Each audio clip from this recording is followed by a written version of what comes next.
Yay! Hello, everyone. Welcome to the Royal News Network, a Saturday morning live stream. Me and my co-host, Miss Pippa, are having a wonderful Saturday and hope you guys are as well. Of course, so much happening in a royal land for sure. My poor little co-host is like, I want to get down because she wants to sleep somewhere. So we are going to talk about, obviously, big news, guys. Catherine, the Princess of Wales, is expected to arrive here at Wimbledon probably pretty soon. She will be there for the women's finals. So very, very exciting news if you haven't heard that already. So we will be watching that. We also have, of course, Meghan and the wine arriving in homes. And I can tell you guys right now, having ordered it, once again, Meghan Markle ships,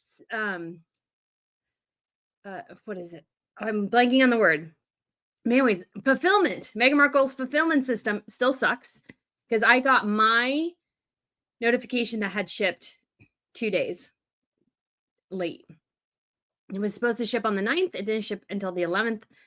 Very, very annoyed, of course. And then we do also have some kind of things that William is working on for the future of the monarchy and some interesting news out about kind of Andrew and royal patronages, how they used to work and how they're working differently now and in the future. And then I'm trying to remember what else I mentioned. Yes. And yeah, that is mostly what we have. We also have some interesting things with Natasha Archer, who I have filmed a video on for the fashion channel. She has departed Catherine and William's service. There have been some, I would argue, sort of like you could say nasty rumors going on about her, which I feel like are totally unfair. And then we also have some other weirdness we are seeing, guys, on, I think, royal social media. Things are changing. I don't know necessarily in a good way. And I think, and this might be a whole different video, but Meghan has hit a wall, I think. And it was because she did 2025 a bit too hard and is now, I think, going to start reaping the backlash of people just not really liking her anymore. So, guys, thank you so much for tuning in. We do have John Massoud. Thank you so much for the super chat straight off the bat here. Meghan Markle screws something up. Shocking, I tell you. Keep up the great work, Brittany. Why, thank you so much. Yes. So, yeah, very, very, I appreciate that. And yeah, can she not hire a decent company? I don't understand, guys. I really, really do not understand. Oops, sorry. Trying to pull up Getty Images. So if we see Catherine at first, we can jump right there. But yeah, I find it very frustrating in many ways that, oh, we do have the first official look of Catherine. She, I believe, is most likely in, let's tell you guys right now, she is in self-portrait. So give me 1 second here because they have changed up StreamYard. So I don't know how to share things at the moment. Oh, there it is. There's a button. You know, it's so unfair for them to change. So here is Catherine's look. This screams self-portrait to me, but I'm not totally sure yet. But guys, that is our first look at Catherine at Wimbledon. I'll see here if Getty Images have anything yet. Doesn't look like it. So once we have more, we'll probably get some videos on X here before too long. I will definitely be sharing that, guys. So gonna keep an eye on that. So exciting to see Catherine definitely out at Wimbledon. No, many were hoping, and that's even what I put in the title for this video, is that Catherine at Wimbledon, hopefully. So everybody, thank you so much again for tuning in. Appreciate you guys as we get everything kind of situated. Asma says Catherine's hair looks so blonde. It's probably just, it's a bad quality. It's like a picture from a video. So like somebody took a picture of somebody on a video, like on a different screen, that'll really distort things. So I wouldn't take it too seriously yet until we fully see her. But did she bring any of the kids? Not that I've seen yet. But she probably did. Yeah, it looks like it's just her from what I can tell. But again, it's unclear if that's going to be totally the case. So here's, oops. There we go. So here's another look at her. So yeah, this is definitely self-portrait. I would be shocked if this was not self-portrait. But it doesn't look like the kids are with her. So yeah. All right, and just an interesting question over here real quickly. Lynn asked Brittany if you could ask the gruesome twosome 3 questions they had to answer 100% truthfully, what would you ask? I'd have to think about it, but yeah.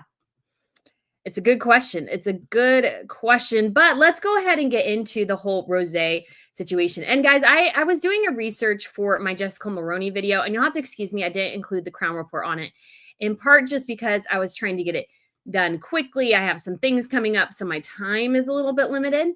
And so when that happens, I tend to be just, okay, let's just get this like one big thing done and, move on to the next thing. Because Crown Report can sometimes take a little bit because I'm trying to find various things. But I found this piece by Jessica Mulroney, and I couldn't help but think, man, Meghan Markle is really stuck in 2016, because that was when this picture was taken. And this is from Jessica Mulroney's Instagram. And what does it say?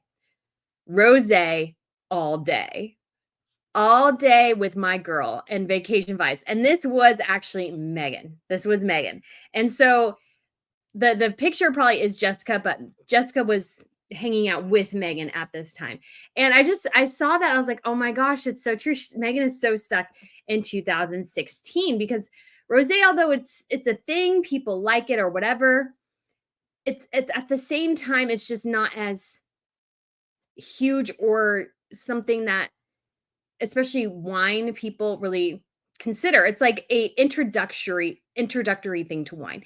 And so I saw this picture. I was like, man, this is really Meghan stuck in 2016. And so I just thought, wow, just another example of how this is sort of a backwards, not so great idea. And we do have indications from at least the Daily Mail and other organizations that they tried the wine and it really wasn't all that good. And I don't think that'll surprise anyone that that's the case at all, because I'm sure we were all thinking, oh yeah, this is not going to be good. This is not going to be good at all. And it seemed like that was 100% correct. It's just going to be a bare bones basic wine, which is nothing wrong with that. But the thing is, as ever, you could say, is that Meghan Markle is charging a premium price for something that's a mid quality.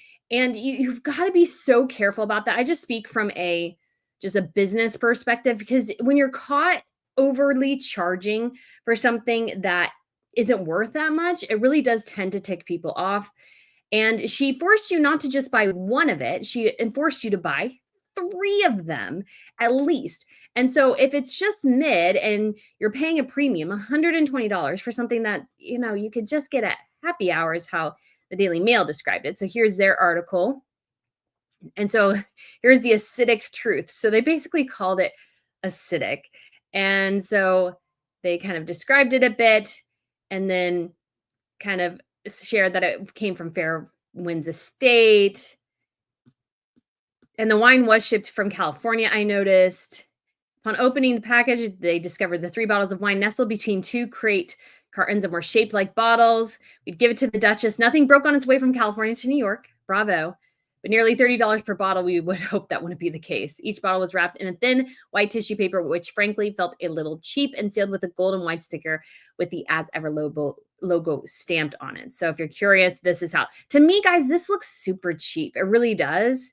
And $30 is not like the end of the world. But again, you're forcing people to buy 3 of them. So because you're forcing people to buy 3, not just one, not even 2, but 3, really makes it, you have to elevate it. Like, I'm investing a lot. When I could go to the grocery store and get the same thing for $15, you're forcing me to pay double the price, pay for shipping, and then I also have to buy 3 of them. Again, from a business perspective, it's just a horrible practice. And what I've noticed about Meghan overall is that what she is constantly doing throughout this whole business thing is utilizing very cheap, I would say, not skivvy or scurvy, like sleazy tactics in order to make her brand seem more successful than it is, in my opinion. So you don't have to go with the scarcity tactic. Scarcity tactic, again, works for luxury, like ultra luxury, and it works for a company that's barely off the ground and struggling to a certain extent to get enough money and capital to keep things in stock. She has enough money. She has good investors. She should not be having those issues. So it just strikes me as a cheap way to kind of grab headlines rather than focusing on products. And then we also have this whole thing of needing to buy 3. Well, that automatically increases the quantity you're selling because you're forcing people not to just buy 1, you're forcing them to buy 3. And if they don't like it, you run the risk of them really disliking you as a brand, because it's like, not only did I waste money, I wasted a lot of money on this. So you can't see it, but behind that door right there, I have my rosé wines I've been keeping to test the wine if it arrives in time. And it's very annoying in some ways, this whole wine situation. And all of those cost less than Meghan's. I did buy one that I had shipped, and it was still cheaper than Meghan's. It's like from one of the same wineries, and it came within when I ordered it after Meghan's and it arrived before Meghan's. So the lead time, I feel like Meghan leaves a lot to be desired. So Clyde says, who on here bought her crappy cheap wine? Bigger question, why? So I buy some of her products, and I know some people complain about that, but I don't really care, because for me, I do consider myself somewhat a journalist. I'm careful in that I can't report, I don't have often direct sources, and so I'm just reacting to what I've seen. But the reason I buy something like this is to actually be able to test it, examine the product myself, and give you an honest bit of feedback about it. I'm complaining about the whole process because I just find it sort of, again, a very cheap, dirty, sleazy tactic as a business, some of the way she's run this. But also, it's like, if I have her tea like I do here, I can tell you if the copy is bad. I can tell you the sticker is crooked, as it is on the hibiscus tea, not here. For some reason, the hibiscus tea is way over there. So I won't get it. But I can tell you about that. I can examine the tea. I need to do a whole tea comparison because I bought a bunch of tea to compare. And so the only way I can do that is to actually buy the product and give you guys honest feedback. You have to be able to do that sometimes. To not is just a little crazy, but we will get into some of like the social media stuff about royals and everything a bit later. Lakiva says, Meghan is so awesome and smart and intelligent. I praise her. I love her. Well, if you want to worship at the altar of Meghan, I mean, that won't lead you anywhere, but the best of luck to you in your future endeavors, because that's going to be a tough road to plow. That's going to be a really tough road. I would suggest maybe looking to Jesus. Meghan's really not all that impressive, to be honest. So wishing you the best of endeavors, man. You're going to need it. You're going to need it. Oh gosh. So this whole wine situation going to be kind of a mess. So we'll see. And again, we have the review from the Daily Mail here. It talks about how Meghan, is no stranger because her first blog, The Tig, was named after Tiganello. And I did take a screenshot of something, and I wanted to, because Meghan had somebody sent the wine to InStyle, because apparently, InStyle is now the new place for Meghan. Because what Meghan does is actually kind of fascinating from you could call it business marketing perspective or whatever, is that she tends to jump from outlet to outlet to find a willing sacrifice to kind of force on her endeavors. And so she just kind of searches for that person. And right now it's InStyle, which is like, okay, you're scraping the bottom of the barrel, Meghan. Like, we all know, like, when it came to fashion magazines, even way back in the day when InStyle was actually a printed edition, it was like Vogue, Harper's Bazaar, Elle. At the bottom of the barrel basically was InStyle. And so for Meghan to go to InStyle, it's like, ooh, that's not great. And so I do find it interesting because they did the review and Meghan put a heart around when the person said the TIG. And it's like, why? I don't understand why Meghan didn't go back to the TIG. Why didn't she go with Tiganello as her red wine, like as her launching wine? Because that's what she's known for. It's like she's kind of simultaneously doing the exact same thing that she did 10 years ago, and at the same time trying to distance herself from it. It's very kind of bipolar, I think, in some ways, of how she's doing it. Like, she's referencing it, yet not referencing it, obsessed with it, yet not obsessed with it. It just, I don't know why she didn't go back to the TIG. At least had name recognition.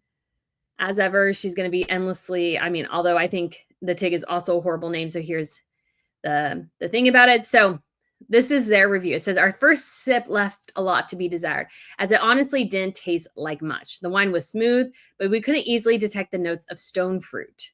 Also managed to taste quite bland and also watery. Despite the lack of flavor, the rosé managed to taste quite acidic and like a really strong alcoholic wine. So I feel like this is a horrible, horrible little bit there. A horrible little like reaction. So it's bland and watery, and yet also lacks flavor, but is also quite acidic and like really strong alcoholic wine. Many sippers on the female team agreed, and we noticed that it left a somewhat uncomfortable sensation at the back of our throats after swallowing. The wine didn't taste like you bought it at a fancy vineyard where it's supposed to be made. Instead, it tasted affordable and ordinary. It's not bad, but it's not great. Overall, it was pretty commonplace, like a wine you would be served at a work happy hour. And I love this description. That was kind of exactly what I was thinking this would go. And it's like Meghan had the opportunity to choose something I think that would have been quite cool. And of course, she went with the worst possible outcome. And I think that's indicative of where Meghan always is. She always goes for the cheap option. She always goes for not really, you could say, trying all that hard and just going for, oh, I just need a little cheap bit here to just make me money. And she didn't put any thought into it. And like this whole idea that she was sitting there, because she's not a sommelier, so she doesn't really know wine at that level. For her to go, oh, I tried all these bunches of wine and I chose this one, and everyone who tried it, at least on the female team, said it was crappy, basically. Again, it goes back to Meghan's taste, so many different things. But here, guys, we have more pictures of Catherine at Wimbledon. So there she is, looking absolutely lovely. Gotta love the bracelet there as well. And I'm going to see if I can find more. So this is from Getty Images. It just takes a minute to get all the pictures in. I know there's some probably already on social media, but I am liking this look quite a bit. I think it's quite lovely and very, very much, she's worn something exceptionally similar. So it's not a huge, big surprise, but at the same time, it's a lovely addition as well. And so she is walking into sort of the kind of the towards the royal box area. So we should be getting video or pictures here pretty soon of her arrival. So, ooh, I like her Kate's bag today. So we do have from Milton Maven. So she has an Anya Heinmark tote. That's a cute tote. I actually like that. It's really cute and summery. I feel like I need a summer bag sometimes. So you can't totally see it there. You can see a little bit of it peeking out. Always takes us a second. I was going to see if we had anything else, but nope, not so much. Aw. King Felipe and Queen and Princess Leonor. And just to let you guys know, King Felipe will be at the men's final tomorrow. And so likely Catherine and William will be there. And anyways, so let's keep going. And I will see when it comes to the wine what I think of it. And I'm not a wine drinker, but like the thing to me is like if it's really acidic and really alcoholic, I'll probably really hate it. I'm just going to say that right now. I don't have the palate, unfortunately, so I will just have to do my best. If I can find somebody else who is like a wine aficionado, I would not be remiss. Like I would go on a street corner or something with Meghan Markle's wine and goes, tell me if this is good or not. But that's kind of hit and miss because you'll get people who just say they love it because of Meghan Markle. And that's kind of the thing that we get from something like In Style. And I already have a whole video planned, guys, about this author from Rachel, just because she did another article that really, really irritated me. Oh, I got to share it. There you go. And talking about the monetary value of tiaras. I'll do that for the fashion channel. Don't put monetary values on tiaras. They're not there to be seen as certain monetary values. They're there as to represent the the history of the crown and everything. So it just annoys me when people do that. Like, so annoys me when people go, oh, and it also increases the risks to royal women going, oh, that tiara on her head is worth 125 million, like they said about Catherine's already. And I'm like, okay. So this is what the InStyle author said. She got it early because, people who did not pay got their wine early. People like me who paid $120 for it are probably going to get it for we're looking at close to so it's now 12 days post order. And I still haven't gotten it. I mean, it's officially shipped. So she says, I enlisted my husband to taste the bespoke blend with me after playing pretend sommeliers in our kitchen, looking at each other as we simultaneously took our first steps to gauge the other's reactions. I gathered my thoughts of the rosé, which the company is said to have been the first of many in its forthcoming wine offerings. Val described the pour as a delicate rosé with softened notes of stone fruit, gentle millery, and lasting finish. Beyond the marketing speak in layman's terms, the rosé is good. My experience with it is smooth. So actually, both of them said smooth, which I thought was kind of interesting. As we finished the whole bottle in one night without even trying, and no, I'm not hungover this morning, but it's high alcoholic content. So interesting questions there are raised. It goes down easy and is dry and light. To hear my husband describe it, his 3 adjectives were lively, refreshing, and pleasant. Mine, flavorful, sweet, and enjoyable. The as ever rhyme and the Ian as ever should be lowercase. Sold out in less than an hour, price $30 bottle. Consumers were taking a gamble on the rosé. They'd never tried, committing to 3 bottles while not knowing yet if they even want to finish the first. And that's the thing. Committing to 3 bottles while not yet knowing if they want to finish the first. Now, you could say that this was overly kind of, they were really thinking that things were going to be, it was going to be the best of the best, but it's a bit of a risk too. So I think the wine will kind of go down like a hot stone. I don't think it will be a huge reaction. So Missy Lulu says, if Meghan could do a wine collaboration, say with Biltmore Winery located in Asheville, North Carolina, I would buy because I've drunk their wines many times before. Yes, and I actually do have some Biltmore wines to compare. So that is one of the things, because I do like the Biltmore House. If you haven't been to it in the U.S., it's the largest still privately owned home in the United States. And it's probably actually about as close as you can get to what a European estate would look like in Europe. It's a huge house and everything, but yeah.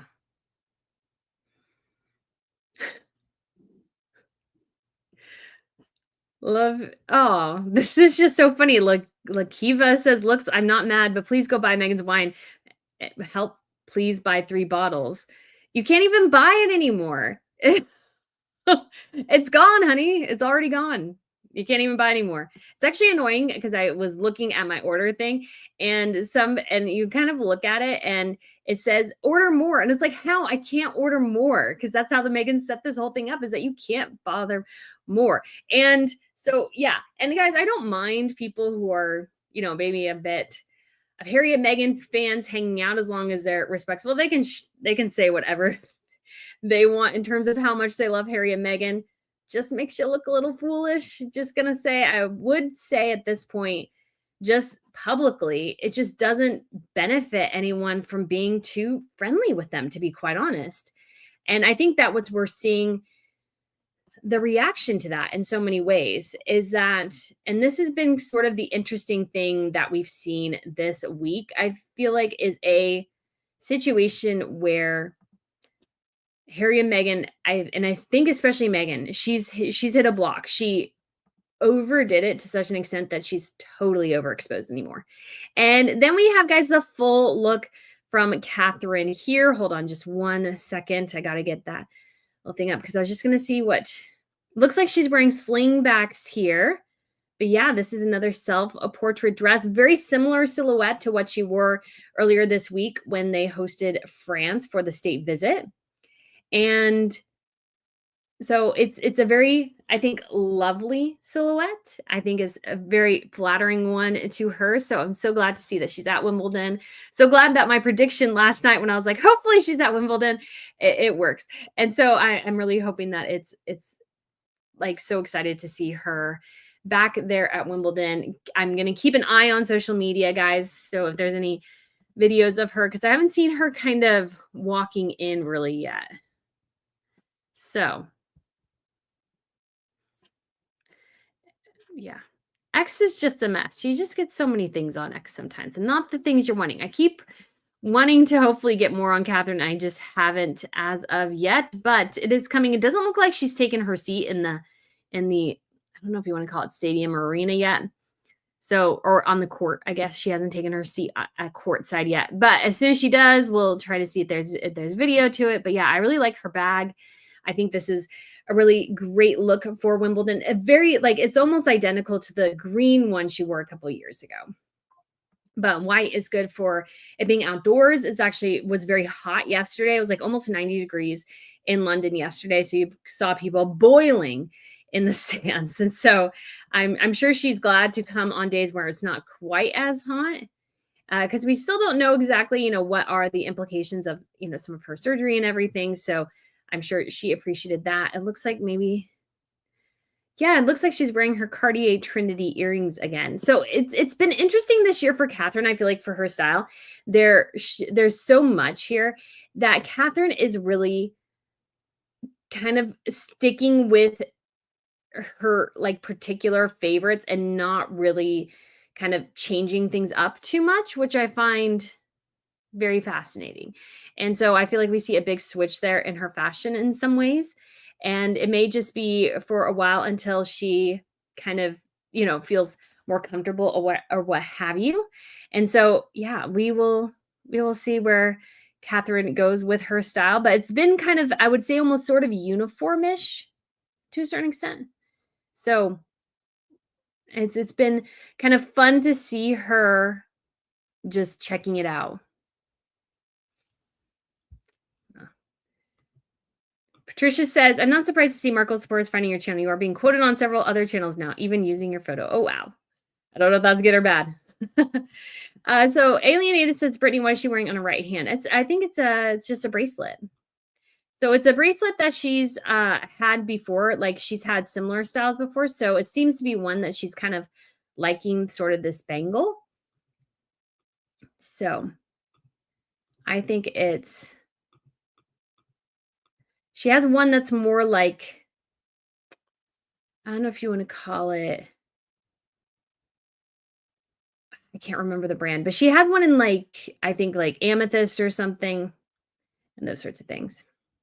So very, very exciting. All right. So we've discussed Meghan Markle's wine, and it's either acidic or, well, we all know it goes down smoothly, but we have heard is acidic and leaves a horrible aftertaste as well. So yeah, like that's not exactly a great endorsement for it.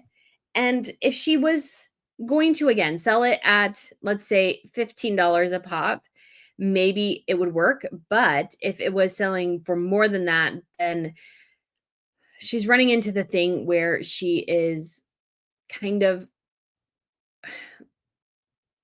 just milking her audience, and there's only so much bandwidth for that. There's only so much bandwidth for that. And so this may be a good point to start talking about sort of I feel like there's been a somewhat shift, you could say, in the air, and that even pro Harry and Meghan people, or people who can be considered pro Harry and Meghan people, are sort of backing away from the madness. And it was sort of interesting. There's a TikToker, has a big following. Some of you would probably know and have maybe seen the clip where all of a sudden she's talking about, well, she's not going to be talking about Catherine or Harry and Meghan anymore. She's like, oh, I'm not going to talk about them. It was news when I first started my channel, and now somehow, I'm going to go back to the regular royal stuff. And it's like, what? And it's like people kind of trying to kind of switch things around. And so the situation that I'm seeing is that I feel like the reaction against Meghan is starting to turn really super negative. And that even you could say her most ardent fans are turning against her.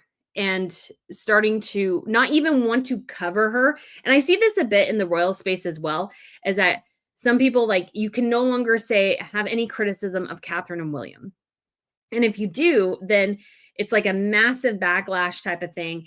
And people are, and you struggle sort of to kind of survive that. And I think the same thing with the Harry and Meghan crowd too. It's like you've gotten to the point where there's two sides entrenched in some ways, and you can risk offending one side or the other side, and both of them can be kind of vitriolic in their responses. So that's not obviously everyone every time, every way, but I feel like the Sussex squad now has its sort of counter in some ways in the royal sphere. And it's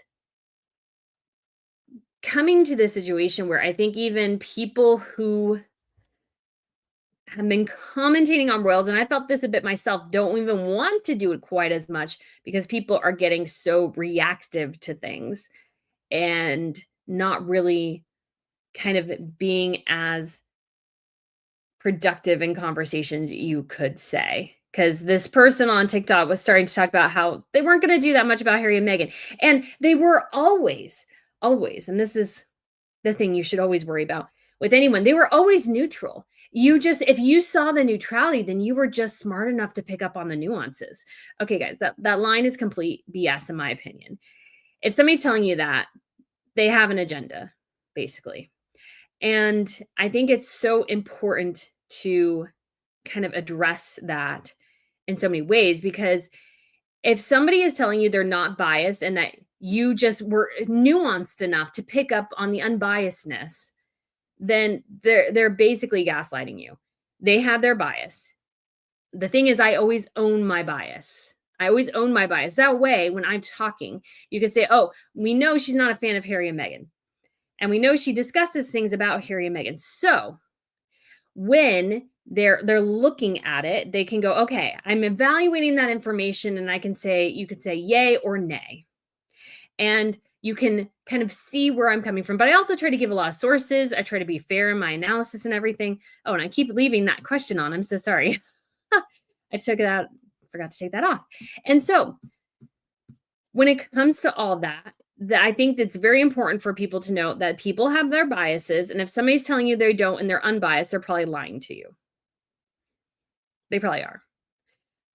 Everybody has their bias. Some are better at hiding it than others. There's very true, real journalists who just say like anything neutral. There's very few journalists that are like that. At least in the royal space, I would say the best one was probably Valentine Lowe. Everybody has their particular, because they've kind of interacted with people. They know people. So everybody has a bias. The question is, can you kind of take that bias away somewhat or try to be fair? I try to be fair, guys. I try to be fair in my analysis of Harry and Meghan, especially when it comes to Harry reconciling with his family. I've always said, because I think it's 100% true, that Harry, if he does personally reconcile with his family, that is not a bad thing. But some people hate that. But it's important to kind of go and address that it's good for families to reconcile. It's good for families to come together. That's not a bad thing. Obviously, when it comes to the monarchy and the crown, that's a completely different situation. But when it comes to Harry and Meghan, I feel like, you're either 100% for them or 100% against them. It's like that sort of nuanced position of trying to see, even if you don't like them, seeing both sides, I think is a good thing to have. And so I want people to just kind of be aware of that and be cautious of anybody telling you they're neutral or unbiased. Just highly, highly question that. Always question that, because they are not. They are not. So again, like I said, guys, always try to own it so that way you can evaluate based on what I'm sharing with you and all these sorts of things. So when it comes to this whole kerfluffle on social media and people going, let's say, away from Harry and Meghan in some ways, it's because I think it's almost too caustic to say almost anything about them. You get the Sussex squad who's incredibly nasty, because it's like, oh, you say something about Meghan, they must absolutely go after you. That's just completely and utterly unfair in some ways. You are allowed to talk about people. You are allowed to criticize people. That Meghan and Harry are not immune from criticism. To say otherwise, I think, is completely disingenuous and completely, to me, I always think of it as worship. If you can't criticize somebody, you're worshiping them. And I find that to be abhorrent.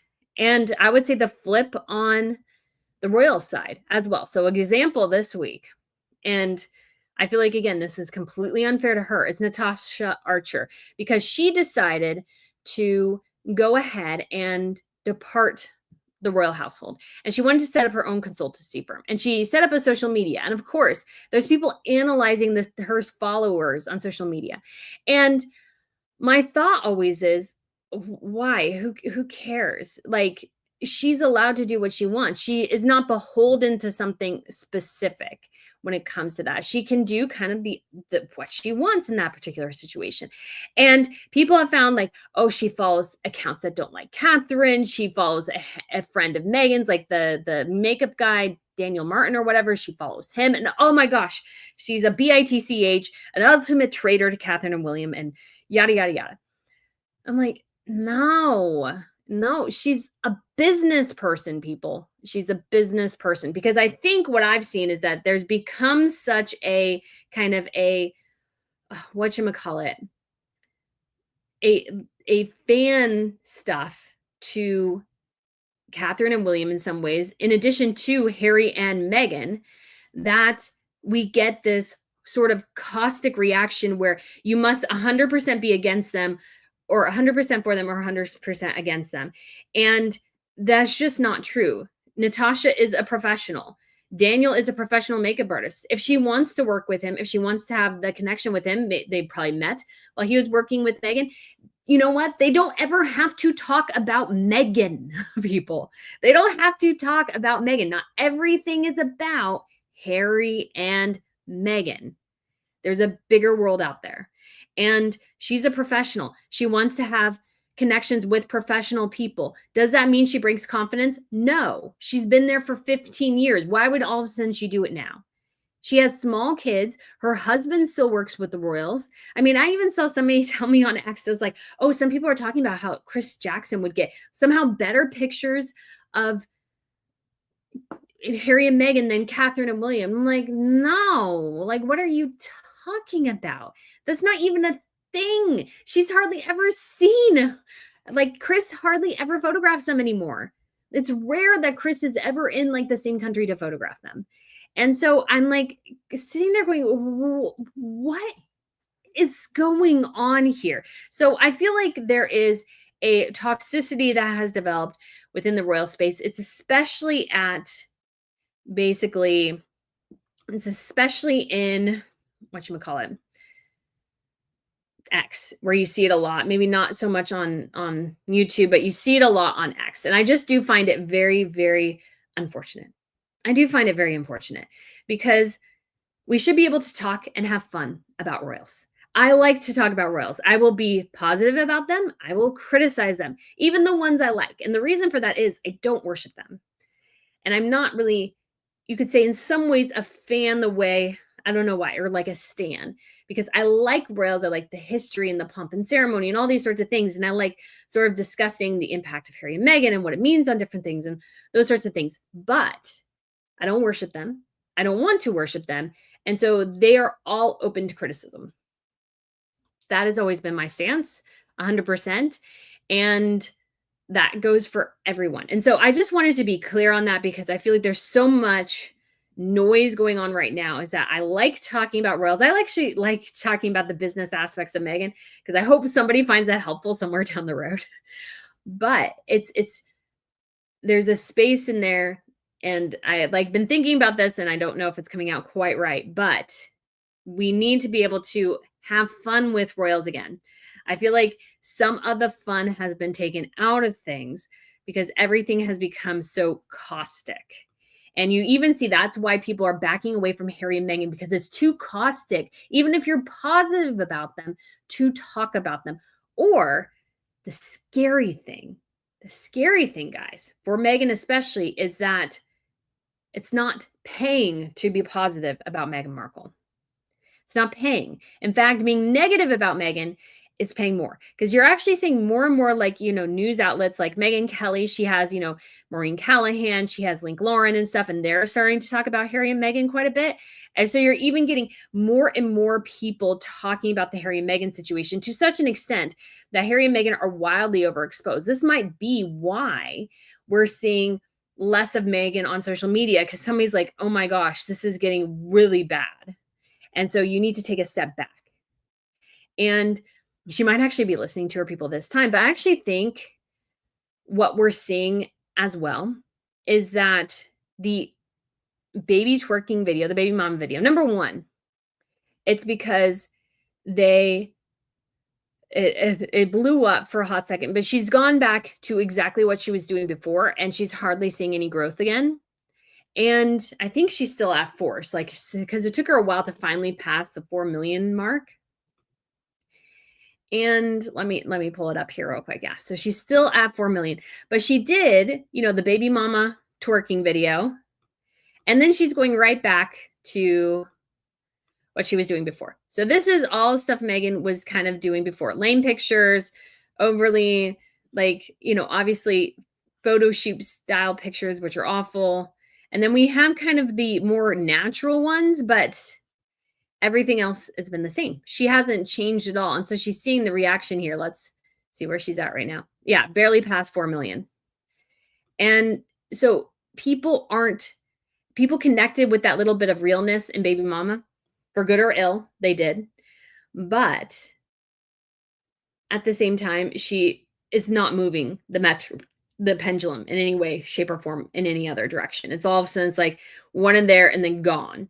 And I think that's because I think her baby mama dance, yeah, she gained some people off of that, but I think a lot of people were offended by it. I think a lot of people thought it was kind of disgusting, and a lot of people did not like it. And so what she's seeing constantly, you could say, is just a constant negative reaction. And she's not moving anymore in the stream of things. She's not moving. And it's just absolutely horrifically awful what's kind of Meghan's reputation at this point. And you combine that with horrible business launches, mediocre products, and you have somebody, and I did a video on this earlier this year, and it's become like almost even more pathetic, is that she's wildly overexposed. It's like she vomited every single bit of content and products that she possibly could within a 7-month period, vomited over everybody. And then it's like, why aren't people happy that they're sitting in my vomit? Like, that's, I feel like, her reaction a little bit. And it's just like Texas Cat said down here. It's, moving too fast. Bottom line, she's constantly awfully tacky. Yeah, and I think people are feeling that more and more. Lemon Trifle says Markle is panicking. I think so. And I think that people are sort of waking up to the fact that this whole thing is a grift, that she doesn't care about any of it. It's just an absolute grift. And that's what we're seeing the reaction to. And I feel like that's why Meghan is seeing the public perception of her, I would argue, really tank, is people are just having this whole negative reaction to her, and she now can't get out of it. And I think putting that baby mama video up, yeah, it helped her social media following, but her reputation is just beyond damaged. It's so incredibly damaged. You could say, and this is a generous estimation, that half the country, let's say, loved the twerking video, half the country hated it. You just took out half the country as potential consumers for your product, half the country. And it's not one thing to, let's say like Goop. I have a couple of Goop like sample things I've gotten from like when I was at YouTube shopping events and stuff like that. But when it comes to like whatchamacallit, like products, I actually haven't ordered anything from Gwyneth, but I wouldn't be like I wouldn't be not angry to get something from Gwyneth. And it's like, it wouldn't offend me or something like that. I just want to make sure. And I see some of her products, and I was like, I wouldn't mind trying that. She has like these under eye patches. And I did sort of my fast makeup today, guys, instead of my usual kind of what I would call my my makeup that makes it look like I have a filter on. So I did some of my kind of quick things because I was running behind today. But I would definitely be interested in what some of, Gwyneth is selling, because she's selling good products. And the thing is, Meghan's not selling good products. She's not selling products anybody needs. They're kind of superfluous additional things. And there are things people can live without. Although I guess I will say the apricot spread apparently, guys, this time was better, but it was really, really runny. And so it was almost more of a syrup. So I'm almost wondering today if Meghan, like the picture she did on As Ever of her. Oh gosh, I did the stories thing, which I didn't mean to do. I need to just go out to As Ever Official.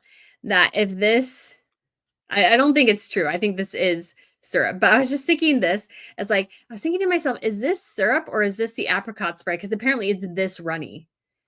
It's this runny. And so I'm like, what the heck is going on? So it's just not, she's really struggling, guys. She's really, really struggling with this whole thing. And I mentioned that just because it's like she can't even label her products correctly. If the apricot spread is really runny, it's not really spread anymore. It's almost, I can't remember what they called it. It's almost like a syrup or something. And so it should have almost been labeled as that because it doesn't have the consistency enough. So the taste was better than the raspberry stuff, but it was too runny. And so people almost don't know how to use it. And she needs to be making videos every single day showing her products, showing how she uses them. Because, guys, I think what will truly tank Meghan in the end with this brand is that she's never, ever seen using her products except for the raspberry spread. And who knows if that's really the raspberry spread or the strawberry jam she loved. Who knows? But if Meghan, and this goes for anything, if Meghan's not willing to use her products, nobody else should be using them either. Because the first person who should be using them the most is the person who's making them. So we do have Lola. Lola, thank you so much for the super chat here from Sweden. I totally agree with you. How can you hate a person that you've never met? I don't like what Meghan is doing to the UK royal house. If they go down, so will our Swedish royal house. Yeah, I mean, it's like if the British monarchy would fall, it would probably somewhat lead to a domino effect. And I think other monarchies would definitely be on the chopping block too. And I love other monarchies, but yeah, like this whole idea that criticism is hate is number one, it's juvenile. It's kind of like if you are pulled in for a job review and there's something that your boss says, well, if you could do better in here. Let's work on getting this better. And you'll go, oh my gosh, you hate me. No, they don't. They're just criticizing something that you're doing. There's a big difference between criticism and hate. And yeah, nope. I don't care enough about Meghan to hate her at all. What I am interested in though, is kind of how she's done things so wrong. How, like, because I almost find it like the thing I find most offensive about Meghan is that she's made Americans look so bad, guys. Americans look so bad because she was such a horrible addition to the royal family that I'm like, oh, no American is ever going to be invited into a royal family again. They're just going to take one look at America and go, ah, Meghan Markle. And so, like, I feel like she ruined so much for everybody else. But there are great Americans who've been married into royal households. We have Kelly, who's Princess of Goldberg and Gotha. We have, obviously, Grace Kelly. So there's actually a Princess Kelly and a Princess Grace Kelly, or Princess Grace. So we do have royals who have married into the royal households who have been perfectly fine. Meghan is just kind of one of those people who's just, she was just always in it for the money. And she's just doing her cash, like her just tacky money grabs right now. And it's just really, really gross, I want to say. So,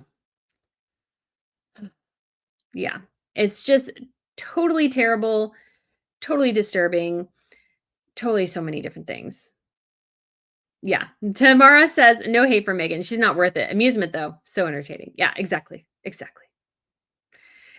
Oh, Carol says Princess Angela of Liechtenstein. She's actually like Caribbean, I think, not American. I mean, some people say South Americans are Americans too, but how we refer to it as, yes, we are selfish as Americans, you could say. We want everybody to call it America. So yeah, it's just been frustrating though to see some of this going on within the royal space because I want to have real discussions about royalty. I want to have real discussions.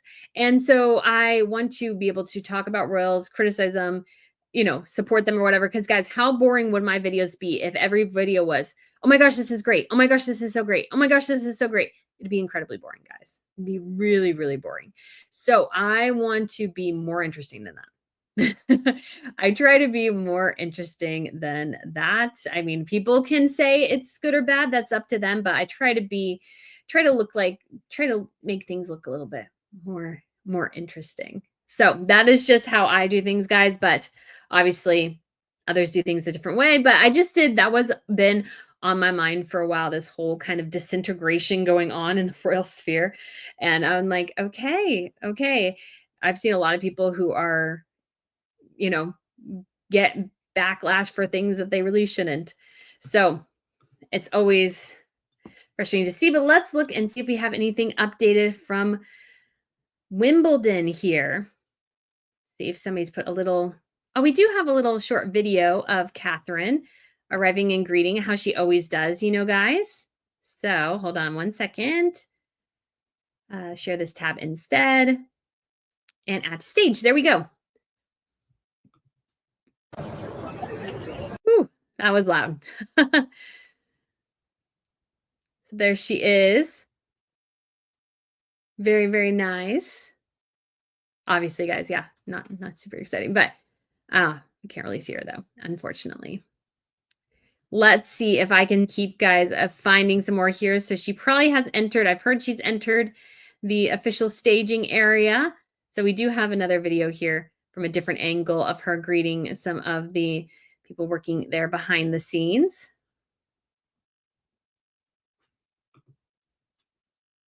So a couple of different camera angles. Love that, always. And let's see if we have her entering the stadium here yet.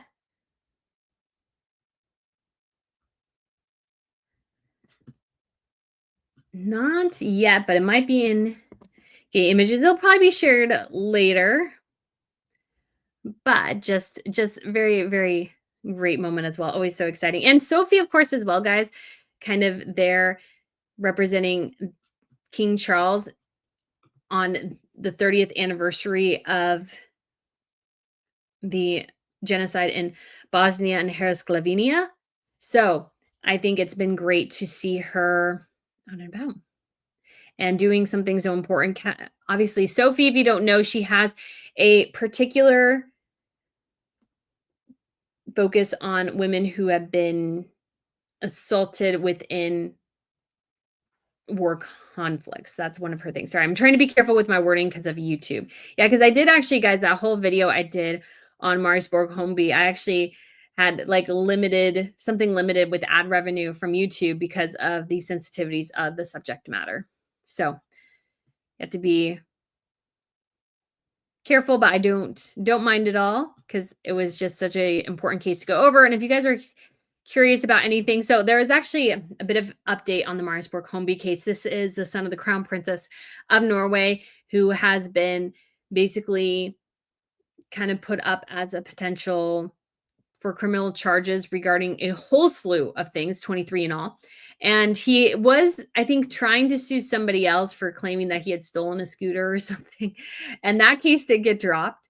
But there are a lot of video evidence, things against him and those sorts of things. So that will be kind of go on to be a big part of his case moving forward. So we shall see you. Yeah. And Krista says BBC will copyright strike if you play their footage. Yeah, it's very, I find it very frustrating, guys, because sometimes if you play a short clip, you should be fine. But some people try to be very difficult. I've had trouble too. What probably annoys me the most, everyone, and this is just my personal pet peeve, is like when I'm at an official royal event and the military is playing a song, like the military band or whatever, I'll get copyright strike because of the music that it's hearing. And I'm like, it's so annoying because it's like, I want you guys to hear it, but I can't let you, like, I can't let you though, because YouTube won't let me. It's a very, very annoying. So annoying. I'm like, why?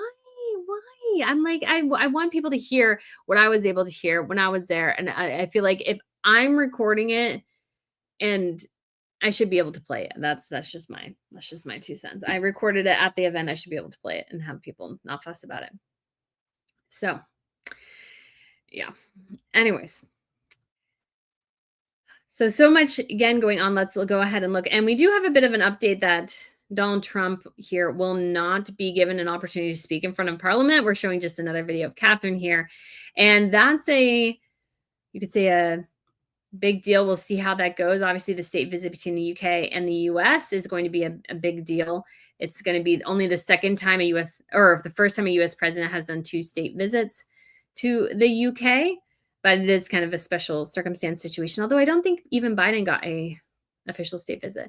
So anyways, interesting thing, guys, to consider here. We're going to update and see, we do have Catherine in the royal box. Seems like she got a bit of a standing ovation there for a second again. So hold on just 1 minute and let me pull up the picture here for you guys. There she is in the royal box. I don't really recognize anybody behind her, but yeah, she's looking good today. I do like this look and this setup. She's again done it quite well. Stephanie says, pray they'll play copyright-free music next time. Yeah, me too. I don't know why. So Seabass says, no politics, please. So we're not talking about politics, just talking about like what's going on. So people say, if you say the name Donald Trump at all, you're talking about politics. Well, in this particular situation, it is an interesting facet of his state visit that he won't be allowed to speak in front of Parliament. That's just an interesting facet of the state visit when we're talking in the context of royalty. Now, whether or not that's a good decision, I'm not sure, because that could go either way based on the personality of the president himself. He might not like that. He might like that. Who knows? He might just be enjoying the prestige of maybe staying in Windsor Castle or something like that. But I feel like the idea that you can't mention his name at all, and if you mention the name, it's politics, is just simply not the context that we're going for here. We're just talking generally about his role as a president going on a state visit to the UK and what that means. So, December, thank you so much for the super chat. I do appreciate it. I do appreciate it this morning. So let's keep going, because we do have a couple of interesting stories about William. And I will start with maybe this one, because there's a really interesting kind of discussion, you could say, going on about the future of the monarchy in some ways, and how William is definitely trying to change things up. And is that, you could say, positive or negative? Remains to be seen. But I really enjoyed this particular piece from the Times, because it gives us a little thing to go on for the future, talking about how Prince Andrew giving up patronage of charities had no impact. So when the Duke of York stepped down from 64 charities, their income was not affected, and there's no evidence he helped them raise money before then. So this article goes into this about how some of these charities even saw a huge percentage of increase after he left. So the question posed by this article, which I find really interesting, because Catherine and William have definitely gone in a different direction, is wondering, are royal patronages where a royal has, let's say, hundreds of patronages, really worth it? And is it actually beneficial to the charity to have a royal attached who visits, let's say, every 10 years or so? Because Her Majesty the Queen had so many. I think the charities who she was patron of just got one visit every couple, like, I want to say 5 to 10 years. Every 5 to 10 years, she would stop by. And that was the extent of her involvement in the charities. And so when it comes to Catherine and William, they've taken a very different track. They have a very small number of patronages, especially Catherine, and it even took her a while to claim those. And then it was changed to, they want to focus more on projects. And what this article raises, and they say, well, royal patronages may help some up with visibility, which may help increase money and those sorts of things, is that if it doesn't matter as much to have a royal patron, if a royal patron who's just basically name is slapped up as a royal patron, they hardly visit, they hardly have any involvement, is the royal patronages in that direction actually worth it? Or is Catherine and William's approach going to be better, which is focusing on projects or focusing more on the patronages? So I find that really interesting. Carol said, I saw you put your ex post, so interesting. Yeah, this is actually really fascinating. And it has a couple of good facets and bad facets to this. So guys, when it comes to royal patronages, the queen had like hundreds. I want to say she had close to 1,000 patronages. And so she really didn't focus on them. She couldn't. She literally would visit them every once in a while. That was kind of the extent of her involvement. Whereas Catherine and William have a very small number of patronages that they try to focus more on and then focus on more projects. However, with that caveat, there is a drawback with the project situation. Now, I think actually having a lot of patronages and not having them interact too much is actually kind of an okay, like it sort of kind of worked. But when it comes to the future, what Catherine William risk doing with some of their projects, at least, is if the public is saying to them, because basically the royals' previous thing has been broad strokes. We're royal patrons of so many, so it's just broad strokes. However, the sort of the overcorrection, you could say, that Catherine and William are doing are focusing on a very small number of projects. But if you don't have a connection to that project, does that make Catherine and William a little bit more distant from you, basically? Because you're looking at them going, well, I don't really care, let's say, in the skew of your interests. Let's say you don't really care that much about the environment. William's Earthshot Prize will mean nothing to you.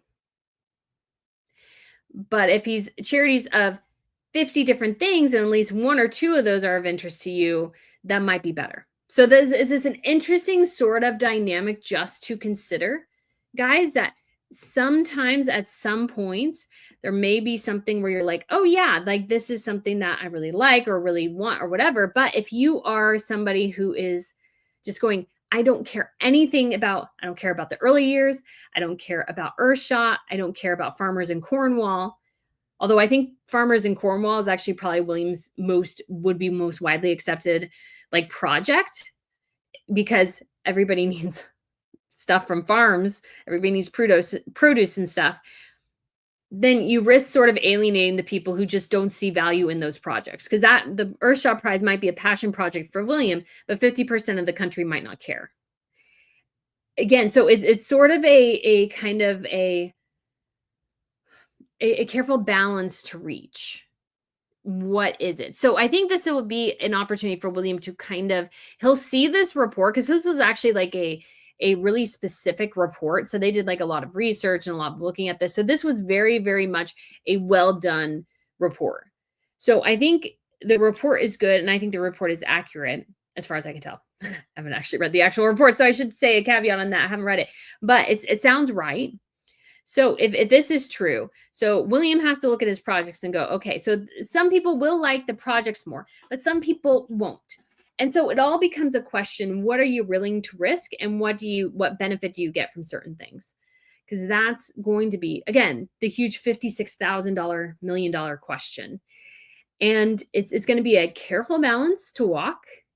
I think Catherine and William, in my personal opinion, need to not only work on their small projects, but make sure as well they're hitting a variety of other things too, because I do think they risk alienating some people if they focus too much on things that people don't really care about. So it's kind of one of those things where if you're like in mission work, this is what I've heard, is that if you're missionaries and you go to, let's say, a community in Africa that doesn't really have clean water or consistent clean water, and you could help them, let's say, get a well. There's like a spring in underground. And so if you get there, this well going, then maybe, just maybe, things might be like, it would just take some effort and some money. So if you're a missionary going there, sorry, I got a little distracted with my thoughts reading the comments and everything, because trying to do two things at once, my brain tends to explode sometimes. So if you know there's a spring there, you can get some water, and you first work on evangelizing and not getting them clean water, you're probably less likely to get people to follow you because you didn't meet their immediate need. and their immediate need was water.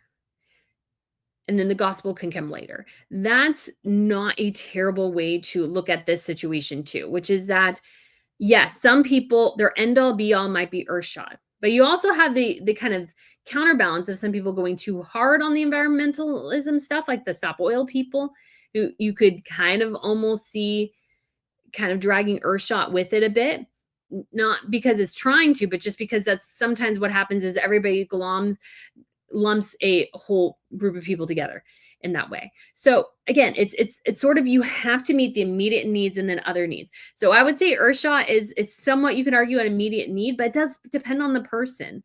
Some people are like, well, I see that as important, but that's not my immediate need here. I can't put food on the table. If you can't put food on the table, then you might be a little bit like, I just need the food. Like, I don't care about the environmentalism quite as much stuff, but I can't fill my kids' bellies in the evening. So again, it's a hierarchy of needs thing. And so that's, I think, that the kind of challenge William has in this situation is figuring out how to kind of devote to his passion projects, but make sure he's hitting so much of other things that he's not risking some people going, well, my king is out of touch because my king doesn't care about this issue that I find so important. And of course, you will always have those people, 100%. But if it's a situation where the people who are saying, you're not seeing what I'm seeing, is larger than the people who are really with him, again, you run this disparity of having a huge gap between yourself and your subjects. That's why, too, I say, Catherine and William, yes, we know that they work behind the scenes quite a bit, but oftentimes as well, they need to be in front of people doing things as much as possible. It's kind of like Her Majesty the Queen said, you must be seen to be believed. And I think that's incredibly true for Catherine and William, too. You must be seen to be believed. Yeah, you can be working behind the scenes all you want. And obviously, we had an exceptional circumstance last year, but we need to see you to actually know that you're working. It's kind of like, again, the philosophical thing. I don't know if you've ever heard this. I took a philosophy class where if a tree falls in the middle of the woods, did anybody hear it? Same thing sort of with row work. If they are, if you are saying you're working all the time, but yeah, we don't see it or we don't see the work, that's a big question. Again, not saying Catherine and William are doing this, but I like to have these conversations because I do find them to be very interesting and very, very kind of enlightening, because sometimes people think, again, if they don't have kids, then they might not care as much about Catherine's early years projects. Now, no, most people do, but some people don't and choose not to. And so they're like, well, early years doesn't really matter to me. So they don't see the immediate benefit of it. Again, these are all kind of big questions. And so you have to figure out how to sort of massage this. And I think they're still in the middle of figuring this out. I think they're still in the middle of figuring this out for sure. So we shall see. Yeah. So Carol says, also, William and Catherine's projects impact the future of society. They do, but we don't know. It could be a great benefit, or there could be no benefit, or it could be a negative benefit. Like, we actually don't know yet. That's kind of the risk about doing something that's so far ahead in some ways, is that you risk it not working out, or you risk people thinking you wasted a bunch of time. There's, again, whole slew of things that come together here. So it's just a big question. One William and Catherine have to consider. It's not saying that it's a good or bad thing, but just saying that it's one thing that things are supposed to be kind of going through. And so Azima says, RNN, the topics chosen before on a break, but you are cutting us out of the conversation. Lives are supposed to be about this. Yeah, so I went in this direction in part because sometimes, guys, I've watched a lot of live streams where they actually don't take any questions. They actually just talk, and people talk in the comments.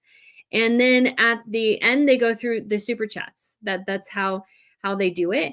And there is a conversation that can be had. I try to answer questions as I see them, but I find that for me, when it came to just doing what I called popcorn, basically I did question after question after question. I find that I kind of had a lot of redundancy. I found that people were not watching quite as much. And I found that people just there were a lot of people who didn't enjoy it, I don't think. So I think I like this way a bit, where I watch the comments coming through in real time instead of being 20 to 30 to 40, 50 minutes, an hour behind in the chat and reacting as things come up. Sometimes it's still a bit distracting, but it was distracting before too. So it's one of those things where it's a way for us to kind of move through stuff a bit smoother. And so I have kind of longer conversations. And so, yeah, it's not going to hit everybody's question, but that's okay. Maybe we'll kind of create a more question and answer time, and we'll maybe set it up where, get the questions ahead of time. So it's just not as quite as chaotic as it used to be. So yeah, Princess Goose says, I agree about the redundancy, but I would like a more happy medium. Yeah, we will get there as we sort of figure it out. Cause yeah, it was a change from what we were doing before, but I know some people really liked it. Some people have enjoyed it. So yeah, we are going to find a happy medium here at some point. And definitely it's a lot, guys, to talk for this long and kind of, it is a bit tiring to a certain extent. So it's kind of a little bit easier for me to do it somewhat this way. And yeah, so we can pick up on a couple of different things, but yeah, so we will move on to, let's say, yeah. Tanya says, in my opinion, you need a moderator who picks out the best comments, send you a response to. In past, responding to people or being rude to you or just complaining they're not worth your time. Very much so. Although sometimes I just like to respond to certain things just to kind of clarify certain situations, because Sussex Squad gets in here and it's always nice to share a little bit of the truth in that situation. But let's go ahead and get to sort of, I think, let me see if it was in the Telegraph. Oh, I think Richard Eden was the one who kind of first suggested it. Oh, and here we have Catherine arriving to the stands at Wimbledon. So we shall move over here real quick.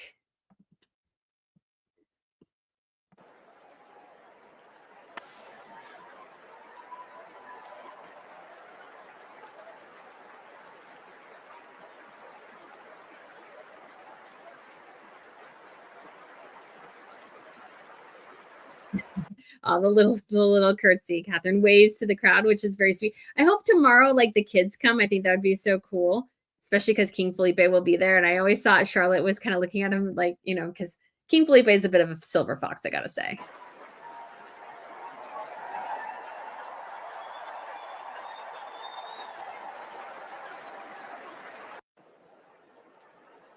So she definitely got a little bit of a big cheer. Big cheers out there. So that's always such a good thing to see. Yeah. Yeah. Stephanie Barrett says, yes, the redundancy was a problem, which must have reduced viewers as time passed. Yeah, I think so. So yeah, it's just a way to kind of move through things a bit better here. And yeah, I'm liking it. I hope, and I know some of you guys are too, not everyone, but I'm liking the pace a bit better. All right, and we do have as well, guys, a update for Harry and one of his court cases. So he has been ordered to reveal any payments to witnesses in case against the Daily Mail. So I kind of love that they used these pictures when he was coming out of the courthouse looking rather grumpy, or out of one, I can't remember which one it was, looking rather grumpy, because I, guys, did not... I didn't like, that was not where I was in April when I got pictures of him. So the Duke of Sussex has been ordered to reveal to the High Court any payments or inducements made in return for evidence in his claim against the Daily Mail. So sorry, guys, I'll make this bigger. Associated Newspapers is accused of carrying out or commissioning unlawful activities such as hiring private investigators to place listening devices inside cars, blagging private records, burglaries in order, and accessing and recording private phone conversations. The publisher denies the allegations made by a group of high-profile public figures, including the Duke, Baroness Lawrence, Elizabeth Hurley, Sir Elton John, Sadie Frost, and Sir Simon Hughes. Said they claim that incentives were offered or paid by researchers working for the claimant's legal teams, including a £5,000 a month deal with a private investigator called Gavin Burrows.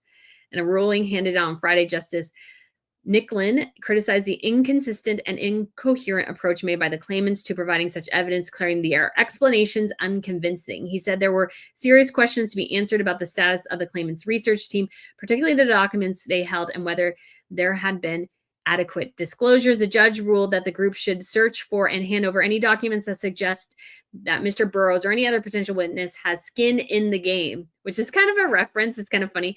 Meghan Markle wanted skin in the game when it came to her fashion. It says the trial is due to take place in January 2026. So I think this is really fascinating. And it really goes again to like, so Harry and these people who are on this legal team are claiming that the Daily Mail paid people to spy on them. And yet now they are accused of paying somebody to spy basically or gather info on the Daily Mail. Oh, how the tides have turned, right? Like they're doing the exact same thing somebody else was doing. And so like, am I surprised? No, I'm not surprised at all. But I do find it to be really, really interesting. And it's sort of like fascinating to see them get a bit of their comeuppance. And we've seen this with basically every single one of Harry's legal cases, is that they're always a mess. They're always a mess. They're always like lacking evidence. Harry is taking personal, basically grievances and sharing like, and trying to turn them into court cases. And that's just not how reality works. That's not how reality works. And so Harry in this situation is again looking like the fool. And not saying he's not a fool because he kind of sort of is, but he's increasingly looking like the fool in this situation. And that's just not a great thing for him. So I am not surprised in the slightest by any of this at all. But it was a interesting new revelation in this court case that's ongoing. Harry has lost most of his court cases. And so the battle of this is just not looking good for him. I feel like he's wasting so much money and getting very, very little in return. Like very little in return. So I feel like Harry in this situation this is what he's kind of ending up with in some ways, is this sort of mess. And instead of like, I feel like figuring out how to manage his grievances, like going to, I don't know if therapy is the right thing, but going to somewhere kind of processing his grief and trauma. He's processing it in the legal courtrooms. That, I mean, if he wants to waste some money, like, you know, he's welcome to. He's welcome to. And that is exactly what he's doing. He's just wasting a whole crap ton of money. He's wasting a whole crap ton of money. And at the end of the day, like, I feel like he'll do all this and his life will still be the same. He will still have, I think, in my personal opinion, this is very much my personal opinion, I still think he has a crappy marriage. I think he's probably miserable. He'll still not have a relationship with his family, his brother, his niece and nephews. He will still have lost friendships. Like nothing really will change. I feel like Harry thinks if he wins one of these court cases, like things will magically get better. And that's just not the case. The court is not there to fix his personal problems. The court is there to adjudicate on legal matters. And yeah, sometimes, yeah, the 100%, the Daily Mail did some probably despicable things back in the day.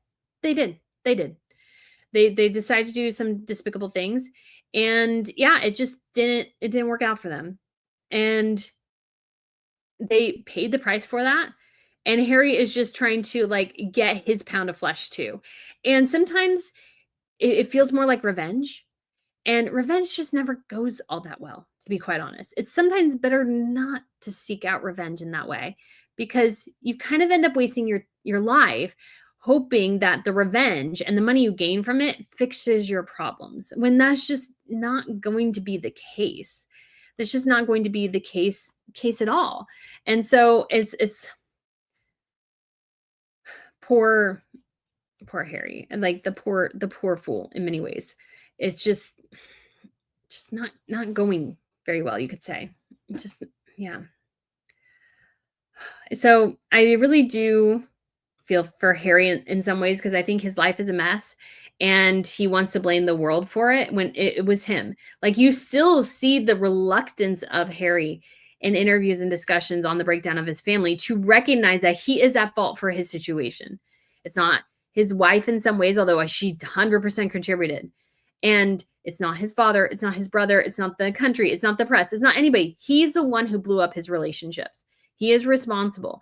And until he takes ownership of that, his life will not get better. He'll just completely live in misery. Sometimes you have to accept your faults and what you've done in order to grow, because you have to recognize what you did wrong. So when I was more doing writing professionally and stuff like that, getting a bunch of edits on something sucked, because it's like you felt like, ugh. And sometimes I felt they were a bit unfair, but oftentimes they were just trying to help. And you learned a lot by learning what not to do again, because this person went through and edited for you and showed you how to write it. And so then you had to recognize that you weren't doing it correctly and sort of adjust and follow what they did. And so it's one of those things, I think, in some ways where it's just unbelievably important for Harry to kind of recognize that the whole world is not responsible for his crappy life. It's him. You know, I think Dr. Phil says, there is no second act or something when it comes to life. And I think there's no understudies. This is how it's done. He just has to recognize what went wrong, and he can't do it until he does that. I don't think he'll ever find peace, to be quite honest. I don't think he will ever find peace. I think his wife inflames his paranoia. I think the paranoia exists. I think Meghan finds it annoying, but she also enjoys it, so she inflames it. And he gets upset about things, and he's, trying to find the paparazzi behind them and all these sorts of things. And Harry is just, I think, consumed by that. I think in some ways as well, he is obsessed with certain things. And so it's just all sad. It is sad. I think we should recognize that it is sad. I don't think anybody should go, oh yeah, it's sad. Either way, guys, somebody has lost something. It's a sad thing. And so Harry, as he goes through, he will, I hope he finds peace for his own sanity. But at the same time, I think he will really struggle too as well, to be quite honest. I think he'll unbelievably struggle for the rest of his life to find a level of peace. And I do find that to be incredibly, incredibly sad. And I'm sure something that he is going to, again, struggle with for the rest of his life. And he may never find he will never recover from this, just so many different things. It's just unbelievably, again, I just do find it unbelievably sad, guys. I do. Yeah, Azima says, I feel bad for the kids. Yeah, me too. I do. I think those kids will be pretty messed up, in my personal opinion. And DS says, and thank you so much for the super chat, some of us like the old Saturday Live because we felt more connected to you. Your weekday member live videos are nice. Saturday should be a recap. The week with you. Yeah. So I do go ahead and sort of do again, I call it popcorn. I don't know why, but I just always call it popcorn. Do the popcorn with the members' lives that are every other week. And because that's just easier. And I feel like I can answer more people's questions, because there were big chunks of the questions I never got to and everything. And it's just kind of a lot. So these are awesome, because I do like the way that people can talk to themselves among it as well. And so for me, this is just a little bit more manageable, and more people are tuning in, to be quite honest as well. So I liked the Saturday morning live streams as well. And hopefully, again, we get a little bit of more of a piece of that in the members' lives. But unfortunately, I just think it's just easier to do this thing more broadly and just kind of manage it a bit better that way too, and just go over kind of the wrap up of the other stories of the week that I haven't gotten to yet, or ones that are whoops, there we go. I hit my hold on, there we go. I hit my camera with my foot, sorry. Oh gosh. So I have this is my travel tripod that I used to take with me, but somehow it got unstable somewhere, and it's I knock it goes all over the place. Yeah. And it also helps me to cut out sections of the videos to share kind of over the weekend and maybe on Mondays. So it gives me a bit of a break to work on some other things. So that is helpful as well, because it helps kind of keep the channel churning as I kind of work on a variety of different things, because it's busy. And trying to do, especially with travel or anything. And as a reminder, guys, there will be no live stream next week. I will be traveling, so I will not be here. So we will not, unfortunately, have the live stream. And there will be no Saturday live stream for August at all. So we will take a break in August and then come back in September.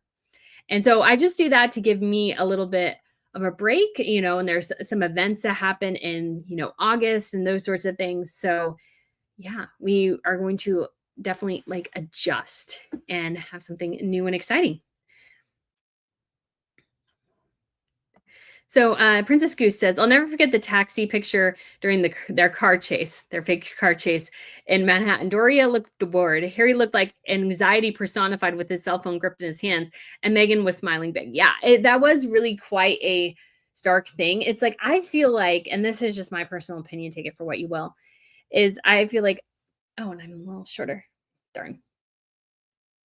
Okay. Anyways, I feel like Meghan and Doria, I mean, I'm sure Meghan especially just inflames the guy's paranoia. I think they do. I think they 100% just feed off his anxiety about situations. And there was an article this week that came out in Radar Online talking about how, like, on the dark web somewhere, there's so many people who are anxious to get at Harry and Meghan, and they mentioned like torture and like because they wanted to use them against the West. And I'm like, okay, that could be true. I'm like not saying 100% that it couldn't be true. But that just doesn't make any sense to me. I'm sorry. I'm like, that just makes no sense to me. There are so many, and I don't want to say better because that's not the thing. There, like, just this idea that Harry and Meghan have, I think in particular, that there is just this wild interest in them and that people are like stalking them and wanting them is just, I think, a little bit excessive, to be quite honest. I think it's a bit excessive. I think it's a bit wild. I think it's just so much like it's just not great. It's just not great. And I just feel somewhat sorry for Harry in that I feel like his trauma is being monetized by his wife and probably his mother-in-law for their own personal gain. And I think that's sad for anybody.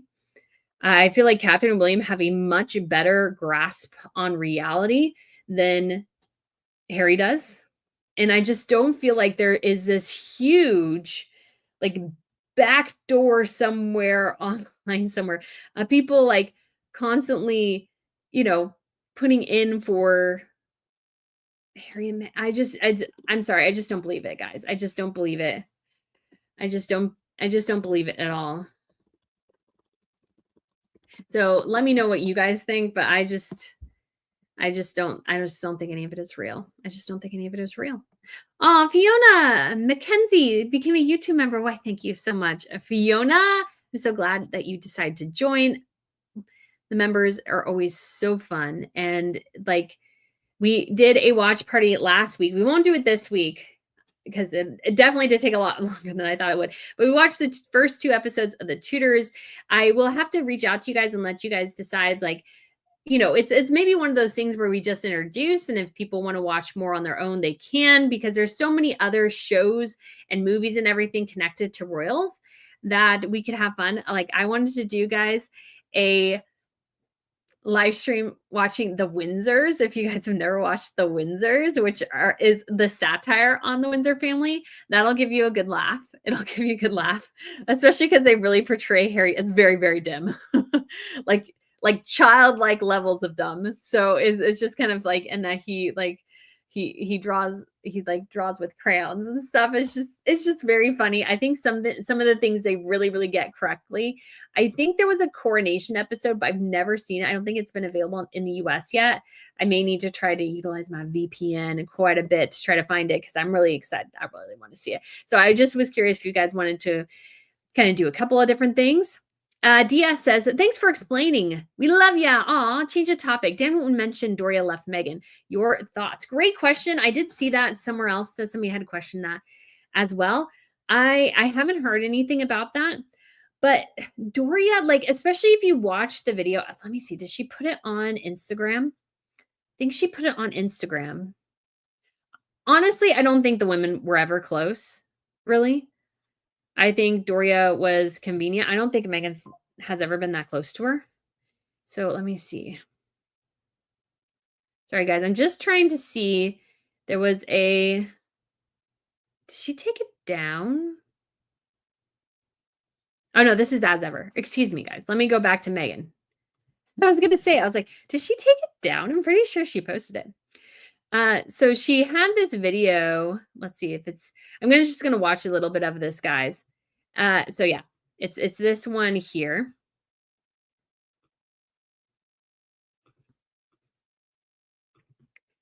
And Doria's there in the kitchen with Meghan, and Meghan's making these chantilly lily things. And this is where it gets interesting because Meghan's like, taste it, Ma, taste it. How does it taste?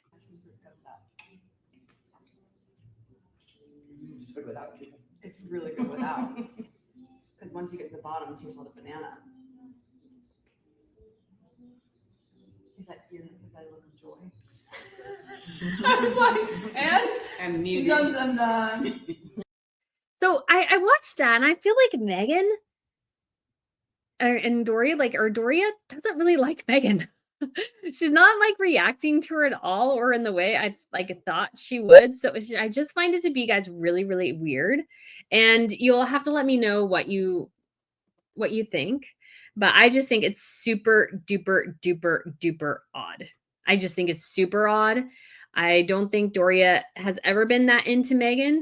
And you got to think too. So you see Doria here. Let's see if I can go back a second. I'll tell you when I'm done.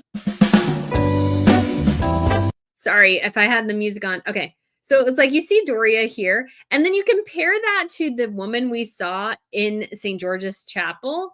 And it's like, who's the real Doria? Because I don't think that St. George's Chapel Doria was the real, where she was acting so demure and everything. I don't think that was the real Doria either. So I think she's definitely always been on the grift. I think Doria has. I think, and I've always thought that Doria, like, some people really liked her because she seemed so demure at the wedding or whatever. It's like, I think that's as much of an act as Meghan's is, to be quite honest. And I think Doria was only interested in Meghan for the clout that Meghan had achieved. Because I hate to say it, but like mother, like daughter, I don't think the apple far very far from the tree here. I think Doria was interested in Meghan because of Meghan's new profile. And that was kind of it. Because a loving mother, unless it's in exceptional circumstances, like I can never, ever see my mom ever leaving me for years in the custody of my dad just so she could go off and pursue her career. That would never, my mother would never, ever do that in a million years. Even my parents were divorced, which they're not. Like my mother would never, ever do that. It's like, that would be the antithesis for her. And Doria did that. And like, she just didn't seem that impressed with Meghan's like chantilly lily things. I don't think Doria is there because she likes the house and she likes the prestige that her daughter has acquired, not necessarily because she likes her daughter. So I haven't heard the details of the supposed bust up, but I again, guys, would not be surprised at all if the relationship did break down at some point, because I don't think Meghan cared that much ever. Like the closest parent I think she was always closest to was her father, who she cut out of her life. So that is my thought there. So thanks so much, Diaz. And Liz E gifted 5 Royal News Network memberships. So I thank you so much, Liz E. I'm sure people really appreciate it because we're going to have more watch parties, guys, and more popcorn, because I did have popcorn last time. I tried to eat it very, very casually, because for me it's just like, what's watching something without popcorn, right? Cheryl T in Oklahoma, thank you so much for the super chat. Did you get the book yet? Need to do a short on it. So I did a short for members last week talking about there was this book I really wanted, and it was a Danish book. It was going to be hard to get in Denmark, and I somehow happened to find it in the States randomly. So I have officially ordered it. It is supposed to arrive, I believe, on the 15th. So as soon as it does arrive, I will be showing it to you guys immediately, because I'm honestly so excited about the book. Cannot wait at all. It's going to be amazing. If it is if I think it is. It was basically came from probably a library. I would be curious which library in Georgia. So, and Georgia, the state, not the country. It's a Danish book on the royal jewels, apparently hard to find in Denmark. I was sharing with the members that when I was searching for this book, I was told by this one bookstore, it's very popular. The last one they had in stock was like 3 to 5 years ago or something like that. The only one they found in like, because I guess all used bookstores or a good chunk of the used bookstores have their collections online cataloged, and so that they can see what other places had. The only other place I had it was not even in Copenhagen. It was somewhere else. And so I was a little disheartened by that because I thought, oh man, this book is really going to be difficult to get a hold of. And then I found it for $10 in Georgia. So hoping it's the correct book. I believe it is. I just think it's funny because I think the people in Georgia did not know what they had. Because I think I would have paid. This is my guess, guys. This is honestly my honest to goodness guess. Because the book is so popular, because it tends to, if it does go into a used bookstore, fly off the shelves, because it only had one printing in 2002, is that I would have probably paid $50 to $100 for the book in Denmark. Obviously, Danish krona is different, but I probably would have paid up $50 to $100, maybe even more, depends. And I got it for $10 with shipping. So I haven't gotten it yet, but as soon as I do, I will definitely show you guys. And it's going to be obviously for the fashion channel. So I did want to do, I'll do a whole fashion short on this, but I did want to let you guys know in case you didn't, because it is the Nordstrom anniversary sale. And I got the wrong size, unfortunately, because European sizes are tricky, FYI. But when Catherine was first, I should have prefaced this better. When Catherine was first married into the royal family, her favorite shoes were the LK Bennett sledge heel, which are these. And she didn't have these black suede ones, but she had the beige ones. So you'll remember, guys, constantly she wore these. So they are part of the Nordstrom anniversary sale. In case you're curious, I did link it down below. And yeah, so if the sizes confuse you, because it's confused me, I wear normally a 7, and they say the 7 is a 38. That's incorrect. The 7 is the 37. These are 8, so they're way too big for me. But yeah, so if you need the 37, if you wear like 37, 38, 39, or basically just eliminate the 3 and it's 7, 9, and 8 and 9. So they only have whole sizes. So I do have it linked in the description in case you're interested. But if you're interested in those shoes, you'll have to see. Let me go way back to the olden times, guys, and you will see exactly what I'm talking about. Once you see the shoes, you'll be like, oh yeah. So those are the shoes. They've kind of redesigned them a little bit, but they are essentially the same shoes. But Catherine wore them, especially when she was first married, all the time, guys, like all the time. These were the shoes she wore.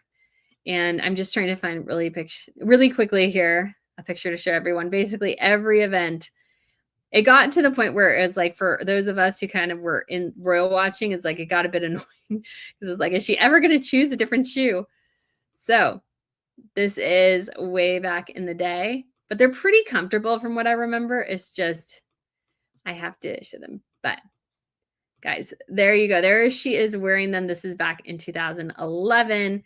So they still do have them. So if in case you were curious, they are part of the Nordstrom anniversary sale. They have a patent leather and the black suede. So I'm going to, I actually got both colors. I plan to do like a whole kind of review of them, but yeah, didn't get the correct size because I just saw the 7 and I don't realized it was attached to the 38 instead of the 37.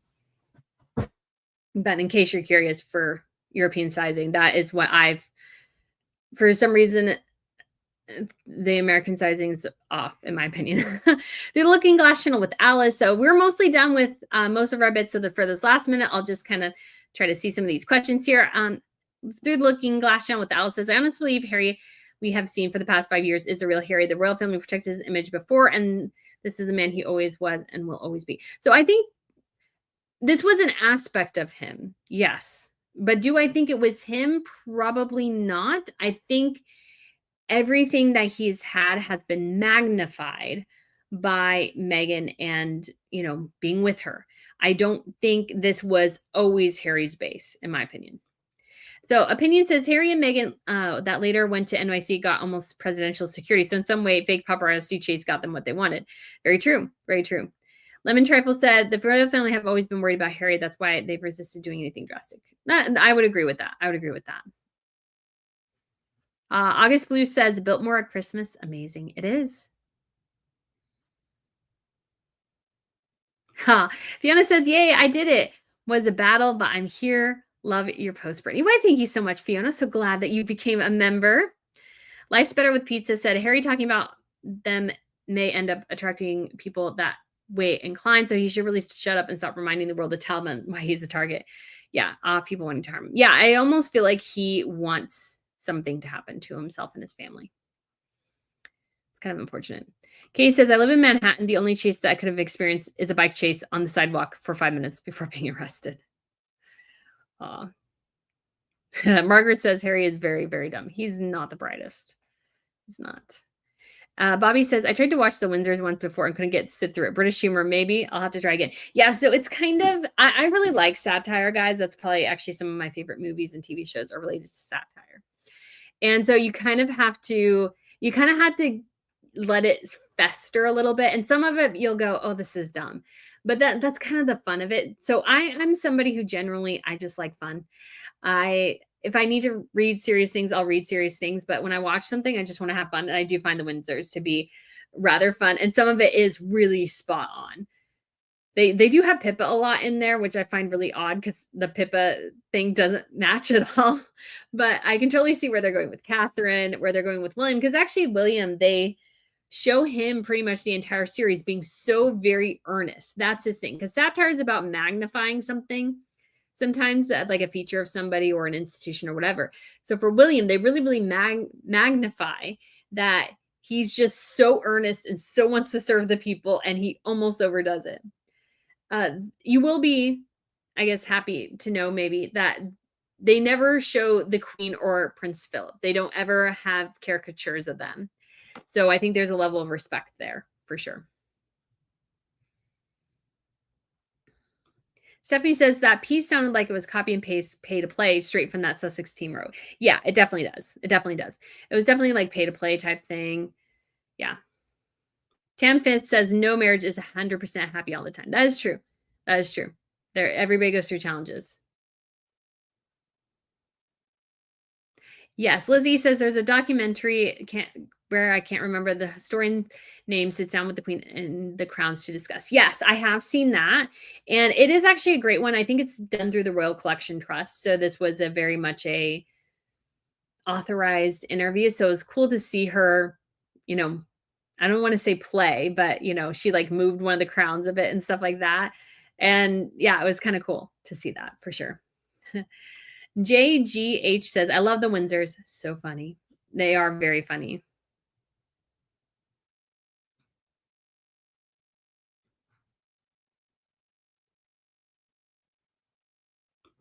So Becky says, I watched Brittany in the chat, but did not contribute since I could not see the video of the tutors. Yeah, it's kind of like you'd have to have Amazon Prime or Paramount Plus. So that's kind of the difficulty of it. Not everybody will be able to watch everything, but yeah, it's an interesting show and maybe encourages some people to check it out.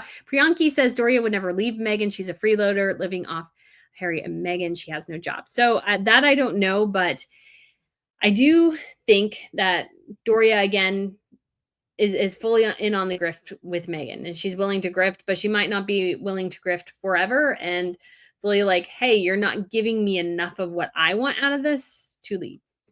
Opinion says Harry and Meghan are less in the news. There's definitely been a change in the press coverage. Probably isn't profitable to them. Yeah, I think we're seeing a bit of that change.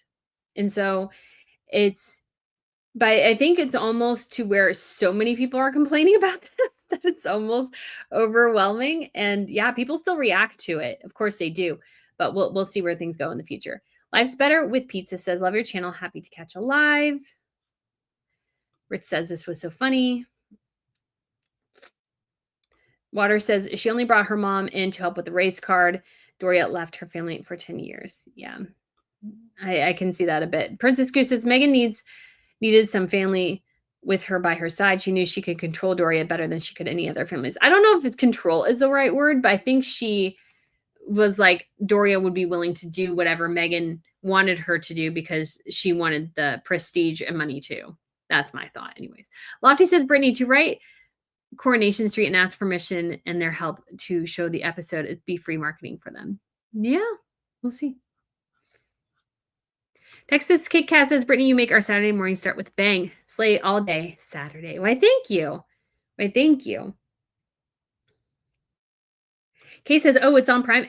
It is. That's actually where I ended up watching it. So I only found it on Paramount Plus because I was using my work phone. So my work phone doesn't have as many like kind of bits on it.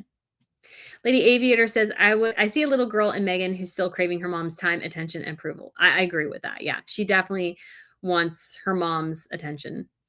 McCarroll says, Meghan's not comfortable in the kitchen. Doria is not an engaged mother. She really isn't. Opinion says, was reported that Doria is no longer living with Harry and Meghan, but I doubt Doria was ever living with Harry and Meghan in the first place. I don't think she was, but I do think she came around. But if she's kind of keeping her distance, I would not be surprised there. Stephanie says, it's almost like Harry set out to prove the Windsors were spot on about him with a lot of his antics really revealing his low IQ. Yeah.